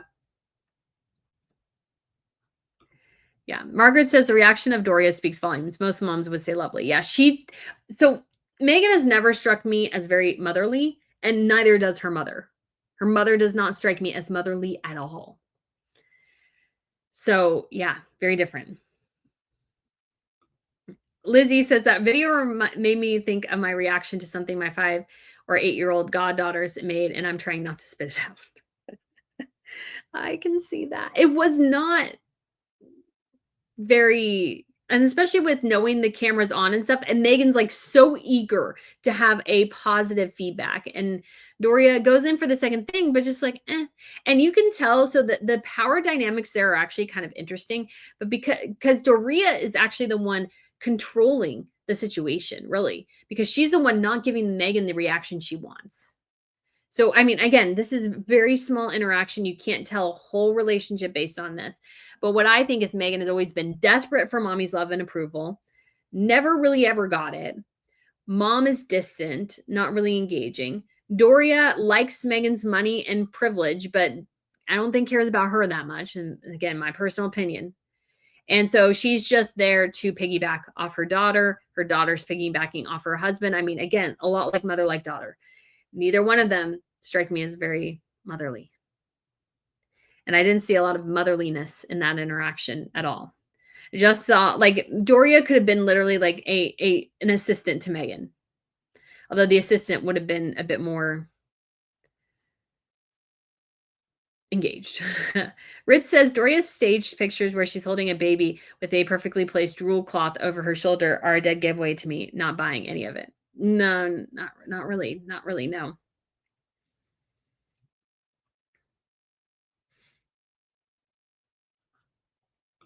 Metastophily says the US perspective of the royals is currently a lot different from the UK perspective. I mean, that's always true.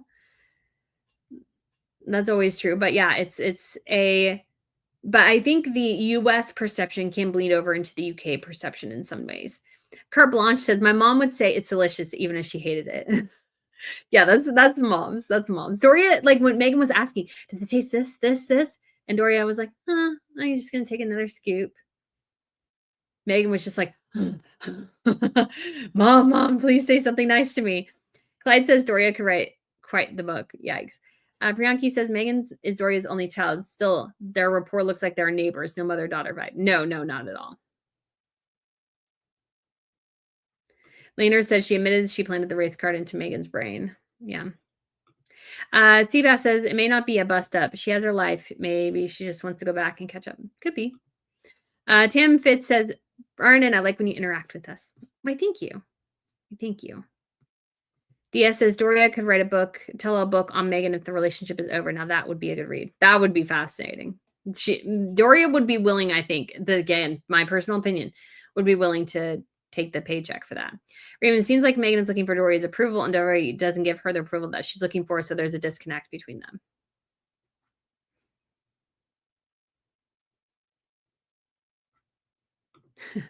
The Looking Glass Channel with Alice says, I remember making dinner for my grandma as a kid, pork chop and rice casserole. The rice was raw, but my grandma told me she liked the crunchy rice the best. That's a grandma for you. Texas Kit Kat says, they don't have a typical mother-daughter bond. My mom and I could read each other's mind. We were always touchy, geeky when cooking and sipping. Yeah. Keeve says, did you see Catherine in Wimbledon? We definitely did cover it. Yes, we did. Stephanie says, it is weird given that Doria would have known that the camera was rolling for Meghan's Instagram post. It does make her look like a narcissist too. I mean, again, apple doesn't fall far from the tree there. They are similar. Priyanki says, I don't think Meghan has ever experienced warmth in her childhood. That's why she's so mean, for all her relationships are transactional. I can see that. She just, Meghan does not seem very warm. This idea that Meghan's warm is just weird to me. Lizzie says Doria was dismissive. Meghan desperate for her approval, but also used her to claim her Black heritage to suit her post-royal narrative. Very true. Very true. Let's see.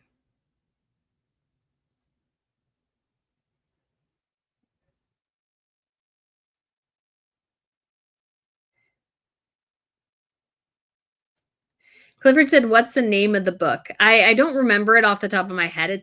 So this is the book I'm getting from Denmark. It's in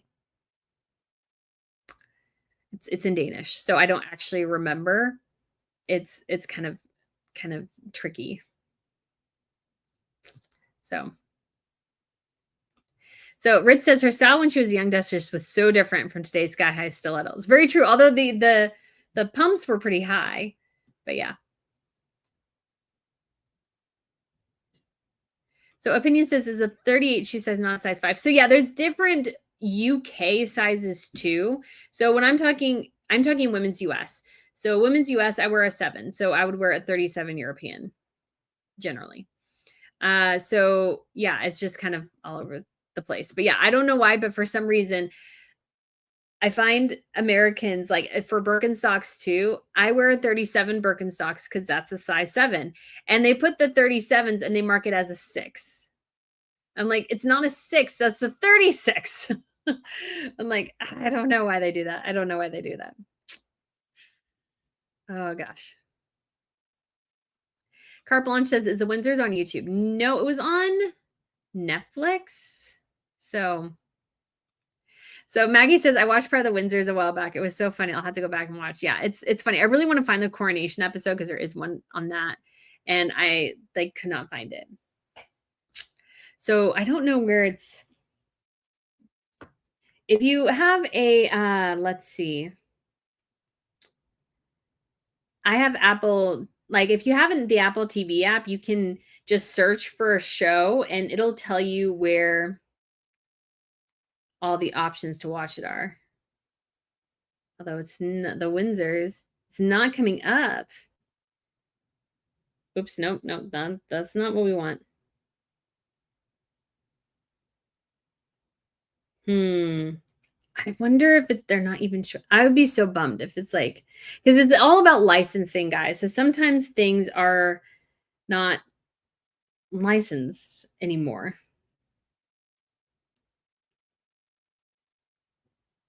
Well, it's definitely not on Netflix, which it was where it used to be. So I may have to get creative in trying to find it. Michelle says, have you watched The Prince? I've been trying to find it, but no luck so far. I think that was the animated show that was kind of based on Prince George. And there was kind of a bit funny Instagram account kind of, doing a little bit of that kind of playfulness with, Prince George, but it kind of got into the crass and weird too. So Lizzie says, hit that like button if you haven't and subscribe too. Why, thank you.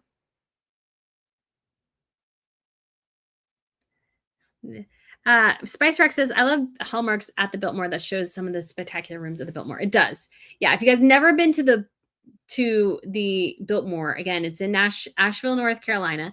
So it's not I would say necessarily easy to get to, but it has the largest privately owned house in the United States. It's from the Gilded Age. So you definitely get that over the topness that you would in a lot of the European homes around the same time, or even older homes than that. And they have some tapestries that are very, very old, and they have a gorgeous library and things. So if you want the feel, if you can't go to Europe, or that's going to be too long a flight or issues, you can get to Asheville, North Carolina. You can go and you can hang out at the Biltmore. So, Royal Daily Tea said, hello, RNN. Happy to catch your live. Thanks for mentioning me and my apricot spread saga. I have an update about my refund. We'll share soon. Very exciting. Yeah, it's been crazy to see the apricot mess. Again, so many messes, so little time. Camilla says, I believe Meghan will drop Harry if the children are removed from the line of succession and then sell the divorce story to the highest bidder. I mean, she probably would. Probably would.